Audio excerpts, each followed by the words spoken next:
તો March 2025 પૂછાયેલો question છે કે વક્ર y બરાબર x ઘન જ્યાં x અક્ષ જે છે રેખાઓ x બરાબર -2 અને x બરાબર 1 વડે આવૃત પ્રદેશનું ક્ષેત્રફળ શોધવાનું છે। તો સૌથી પહેલા આપણે જે છે x ઘનનો આલેખ દોરી દઈએ તો x ઘનનો આલેખ કંઈક જે છે આવો મળશે આપણને।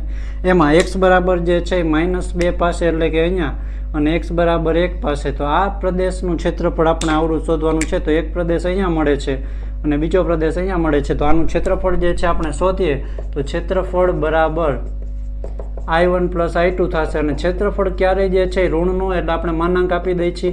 તો પહેલો પ્રદેશ -2 થી 0 x ઘન dx અને બીજો પ્રદેશ જે છે એ થશે 0 થી 1 સુધીનો, તો x ઘન dx। હવે તો અહીંયા થઈ જશે x⁴/4 -2 થી 0 અને અહીંયા જે છે એ થઈ જશે x⁴/4 0 થી 1।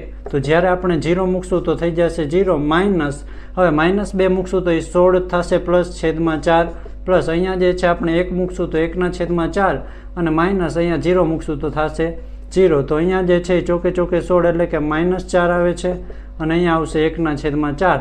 હવે મોડ છે એટલે તો +4 થઈ જશે +1/4, તો અહીંયા લસા આપણે 4 લઈ લઈએ તો ચોકે ચોકે 16 + 1 એટલે કે 17/4 આપણો જે છે આન્સર આવે છે। તો આન્સર ડી આવશે।